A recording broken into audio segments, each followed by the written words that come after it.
Bonjour, cher ami internaute, je suis le Docteur Lucky, votre ami sexologue de l'imaginaire.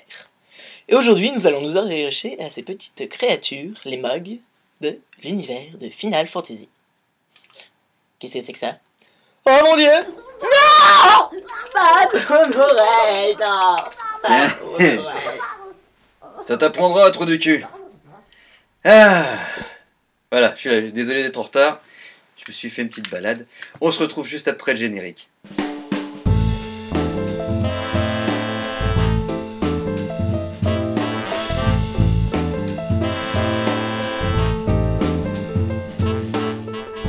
Dans mon métier, j'ai souvent eu affaire à une armée de trous du cul.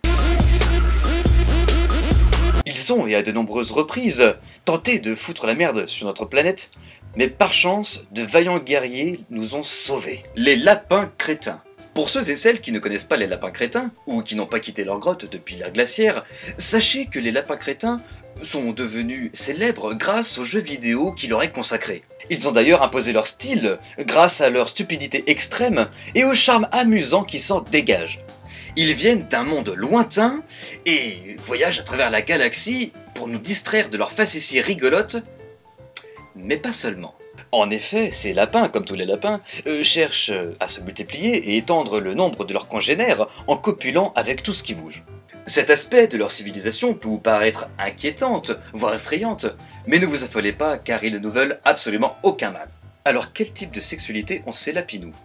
Vous serez probablement aussi surpris que moi en apprenant que les lapins crétins comptent dans leur rang des femelles lapins crétins.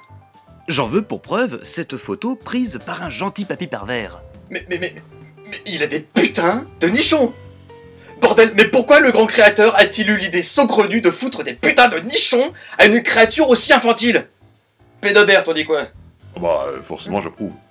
Merci ma gueule. Bon, on a donc des femelles et des mâles qui s'adonnent au plaisir de la chair, n'importe où, n'importe quand, et surtout avec n'importe qui ou quoi. Parce que les lapins ne connaissent ni l'homosexualité ni l'hétérosexualité. Ils sont omnisexuels, autrement dit, ils baissent tout. Absolument tout, il n'y a pas d'exception. Dès qu'il y a la possibilité de glisser l'asticot dans un orifice, façon vas-y que je te fous le bazar en raclant les bords, bah, ils la saisissent. Et puis ça va vite, hein, en 10 secondes l'affaire est réglée. Alors les lapins crétins ont un mode de reproduction assez étrange, je vais vous en parler. Primo, regardons la constitution de ces créatures. Le mâle a un cerveau, un système nerveux, des yeux, une bouche, des poumons, un estomac, un système digestif, un anus, des testicules, un pénis et c'est tout.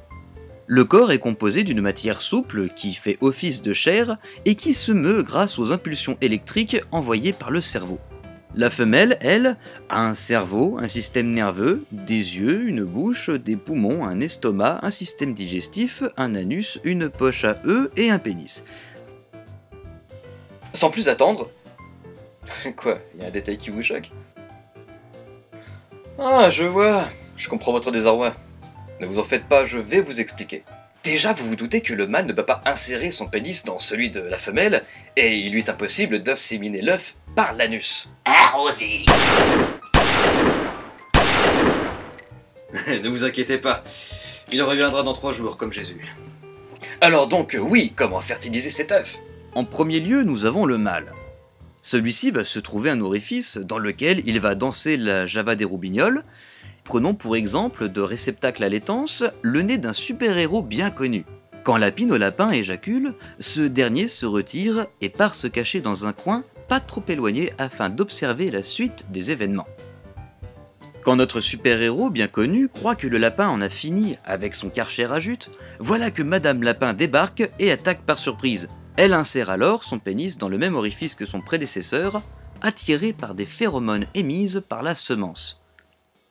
Lors de l'orgasme, le pénis libère un œuf souple qui détient l'embryon du futur lapin.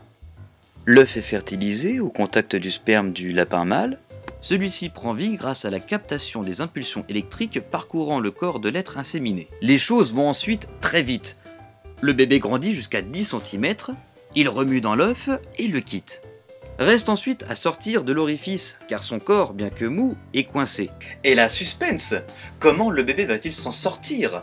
Parce que notre super-héros pourrait aisément lui filer un coup de main en se contentant de le tirer par les oreilles. Mais il n'en aura pas le temps. Le bébé force sa tête à dépasser et une fois cette tâche accomplie, il pousse son premier pleur de nourrisson pour attirer l'attention de ses parents. Vous vous êtes probablement déjà demandé pourquoi les lapins crétins traînaient toujours avec une ventouse? Eh bien, il y a une logique cartoonesque derrière tout ça. Voilà comment cela se passe. Papa plante sa ventouse dans la tronche du super-héros et effectue un mouvement de pompe afin d'extraire son fiston. Pour ce qui est des restes de foutre ou de la gélatine de l'œuf, notre pauvre victime n'aura qu'à se moucher puis faire un lavement au Stérimar. En tout cas, pas d'affolement, l'implantation de l'œuf est sans dommage, son élasticité lui permet de s'infiltrer partout. Après, pour ce qui est de l'acte sexuel à but récréatif, les lapins crétins se tapent n'importe quoi. Hommes, femmes, spartiates, chèvres, chats, aspirateurs, télérama roulé en tube, membres du bloc des intransigeants ou encore... moi? Et je ne vous parle même pas de ce qu'ils s'amusent à s'insérer dans le cul! Ça en ferait pas lire de jalousie les compagnons de Ricky Martin ou la collection de God de Morsaille. Que si un jour, un lapin crétin en veut à votre personne, ce ne sera pas pour vous souiller, mais bien pour vous inclure dans un processus vital. Vous deviendrez également un tonton, voire la tata, d'un bébé lapin crétin, qui vous en sera reconnaissant jusqu'à la fin de ses jours. Au pire, si l'idée de vous faire engluer l'oreille ne vous ragoûte pas des masses, contentez-vous de faire le mort. L'affaire sera vite réglée. Sur ce, je vous quitte en citant cette belle pensée qui n'a jamais été rabâchée à moult reprises.